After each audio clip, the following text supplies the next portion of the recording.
enough. Thank you, thank you. Chicago, it's good to be home. It is good to be home, and I don't know about you, but I'm feeling fired up.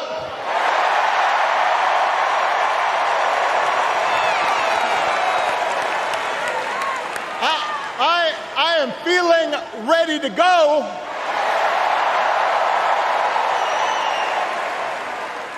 Even if I am the only person stupid enough to speak after Michelle Obama.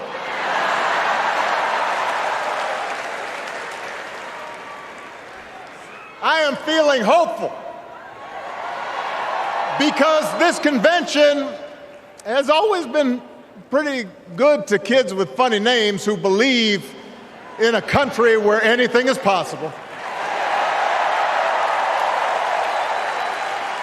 Because we have a chance to elect someone who has spent her entire life trying to give people the same chances America gave her.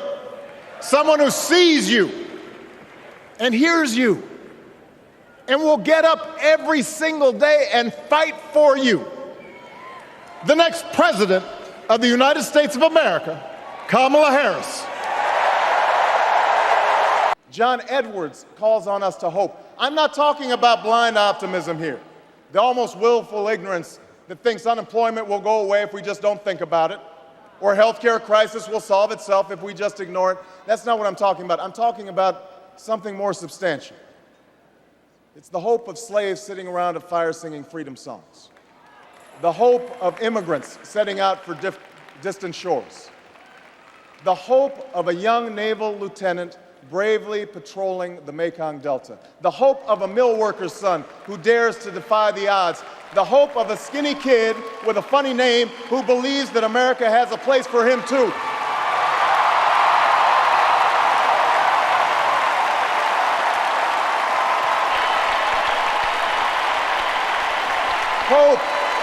Hope in the face of difficulty, hope in the face of uncertainty, the audacity of hope.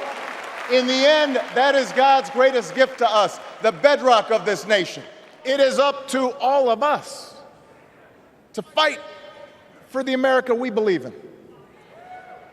And make no mistake, it will be a fight. For all the incredible energy we've been able to generate over the last few weeks, for all the rallies and the memes, this will still be a tight race in a closely divided country. A country where too many Americans are still struggling, where a lot of Americans don't believe government can help. And as we gather here tonight, the people who will decide this election are asking a very simple question. Who will fight for me? Who's thinking about my future, about my children's future, about our future together? One thing is for certain, Donald Trump is not losing sleep over that question.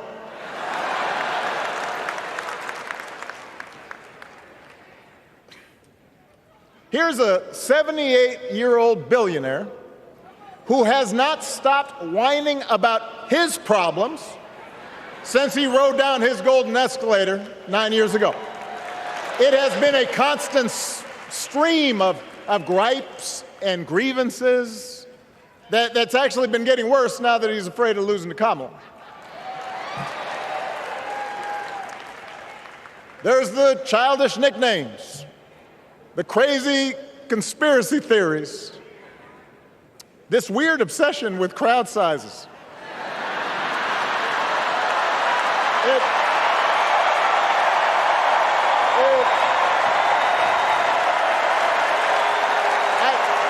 It just goes on and on and on. The other day I heard someone compare Trump to the neighbor who keeps running his leaf blower outside your window every minute of every day.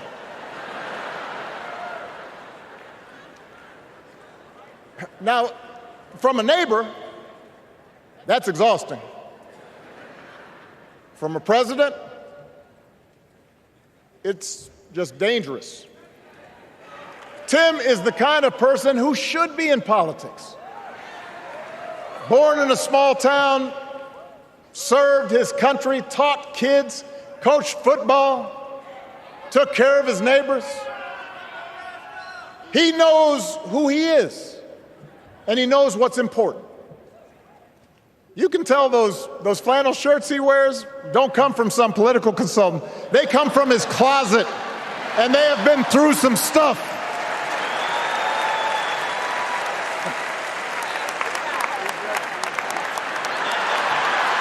They have been through some stuff. That's right. To make progress on the things we care about, the things that really affect people's lives. We need to remember that we've all got our blind spots and contradictions and prejudices, and that if we want to win over those who aren't yet ready to support our candidates, we need to listen to their concerns and maybe learn something in the process. After all, if a parent or grandparent occasionally says something that makes us cringe, we don't automatically assume they're bad people. We recognize that the world is moving fast, that they need time and maybe a little encouragement to catch up. Our fellow citizens deserve the same grace we hope they'll extend to us.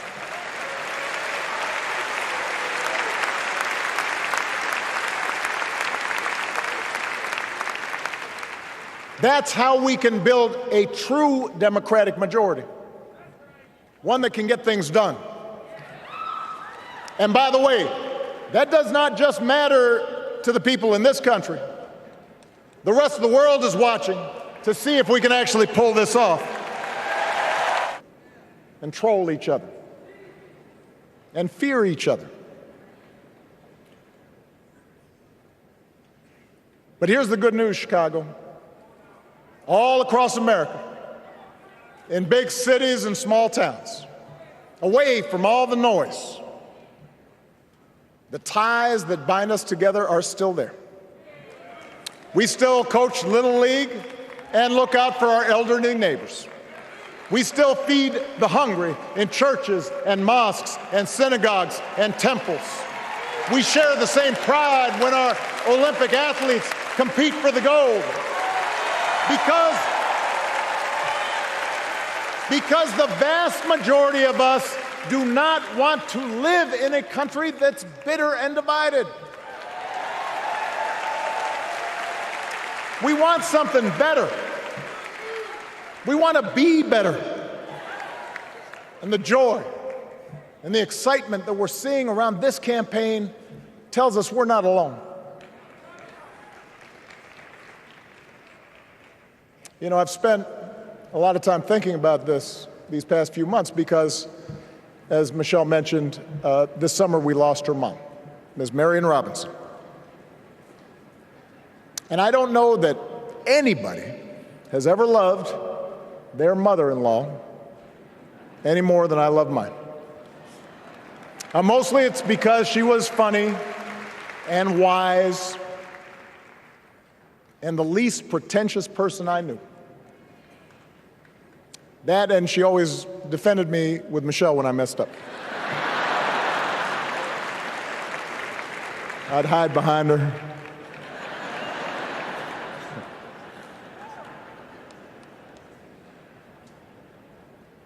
But I also think one of the reasons Mary and I became so close was she reminded me of my grandmother, the woman who helped raise me as a child.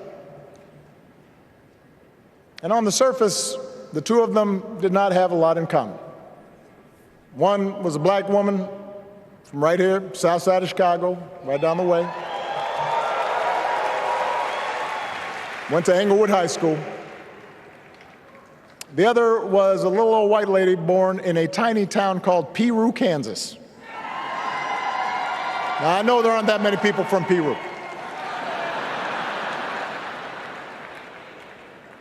And yet they shared a basic outlook on life. They were strong, smart, resourceful women, full of common sense, who, regardless of the barriers they encountered, and women growing up in the 40s and 50s and 60s, they encountered barriers. They still went about their business without fuss or complaint and provided an unshakable foundation of love for their children and their grandchildren. In that sense, they both represented an entire generation of working people who, through war and depression, discrimination and limited opportunity, helped build this country. A lot of them toiled every day at jobs that were often too small for them and didn't pay a lot. They willingly went without just to keep a roof over their families' heads, just to give their children something better. But they knew what was true. They knew what mattered. Things like honesty and integrity, kindness and hard work. They weren't impressed with braggarts or bullies. They didn't think putting other people down lifted you up or made you strong. They didn't spend a lot of time obsessing about what they didn't have. Instead, they appreciated what they did. They found pleasure in simple things: a card game with friends, a good meal, and laughter around the kitchen table, helping others, and most of all, seeing their children do things and go places that they would have never imagined for themselves.